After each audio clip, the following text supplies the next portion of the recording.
Welcome in Managing Editor Tim Collie for a peek inside the headlines. Tim, good Monday, my friend. Hey, I hope you had a how wonderful you July 4th. Excellent, excellent. You had a good 4th? Nice and safe? Yeah, okay, very good. How was yours? All right. Calm, casual. Let's put it that way. That's always the best way to have a 4th of July holiday. Let's go ahead and get right to the Newsmax website. Top of the line right now. Things are changing, of course, on a minute-by-minute basis. Democrats brace to defend Obamacare rate hikes. I think we have seen this coming. We have. There's some big decisions coming down this week, too, possibly. A court case that could blow a hole in the Obamacare subsidies. Everybody's keeping an eye on that. It's coming out of a federal appeals court as early as tomorrow. But these rates are set to drop. People are going to start getting them in the mail, and midterms are in November, so it's not coming at a good time at all for the Democrats. And what we're talking about is 2015 health insurance premium rate hikes, which I think is something, of course, that the administration would like to keep buried as long as possible.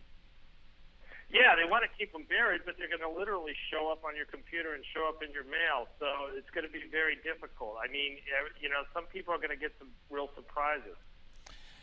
Here's a no surprise, of course. Next up on the Newsmax website, administration dodges questions on child illegals. You have to keep asking yourself, Tim, how long can they continue to dodge questions? Because the questions it's the same questions over and over again, and it's the same dodging answers over and over again. Yeah, and it's a very simple question. In this case, Jay Johnson was on Meet the Press yesterday, and it was just embarrassing to watch.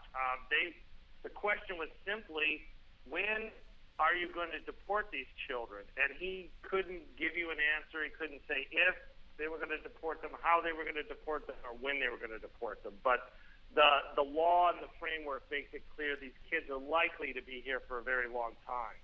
Next up, Lieutenant Colonel Peters, Islamic militants aim for universal kingdom.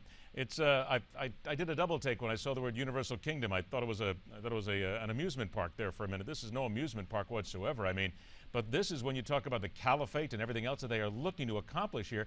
This is pretty much along the lines of what we would have expected.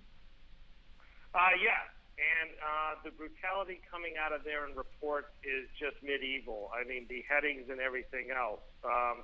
The leader of this group, known as ISIS, which now calls themselves the Islamic State, did come out on Ramadan and gave a speech and was for the first time seen in a video, and everyone seems to think it's actually him. They've got the ground. They're very entrenched. They cover an area roughly the size of New England, and they're not going away. One thing here that caught my attention rather quickly on the website, we always are talking about immigration here today. It's the biggest story right now that everybody is talking about. This was interesting. An analyst saying that 300 border agents are in a corruption probe. Now, I've got to be honest with you. People are going to be saying, how do we trust the Border Patrol if we now hear that there are corrupt Border Patrol agents out there? This is a little bit of a blockbuster for them. Well, it's not a big surprise. It's certainly not a slur cast against all Border Patrol agents, but they got a tough job. They're dealing with illegals, which has been the focus of attention for a while now, for the last several weeks. But don't forget, there are drug cartels that are moving huge amounts of money. The temptation is enormous, probably bigger than it is in any kind of other law enforcement in the United States. All right, Tim Collie from the Newsmax website. Thank you so much, Tim. We'll check with you on Tuesday, find out what the top stories are. Okay. Thanks a lot, Ed. All right. One other story that we did not get to, unfortunately, that I happened to see on the website. I just want to scroll to it. This is the Islamic leader of ISIS who showed up in a video, either a Rolex or an Omega. It depends which one he was wearing, of course. Stick around. We've got a lot more right after this American Moment.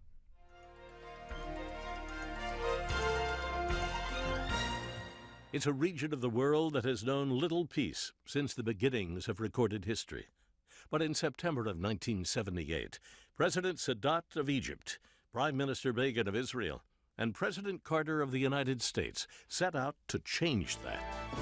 Initiated by the Egyptian leader's proclamation that he would be willing to travel anywhere, even Jerusalem, to seek peace, President Carter persuaded the two former enemies to meet with him at Camp David to seek a lasting peace.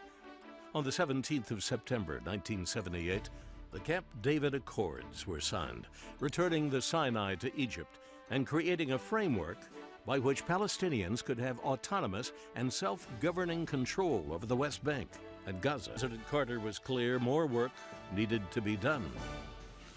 The questions that have brought warfare and bitterness to the Middle East for the last 30 years will not be settled overnight. In 1978, President Anwar Sadat and Prime Minister Menachem Begin were awarded the Nobel Peace Prize. Jimmy Carter's Nobel Prize would come later in 2002 for his decades of work seeking solutions to international conflicts. You're watching An American Moment on Newsmax TV.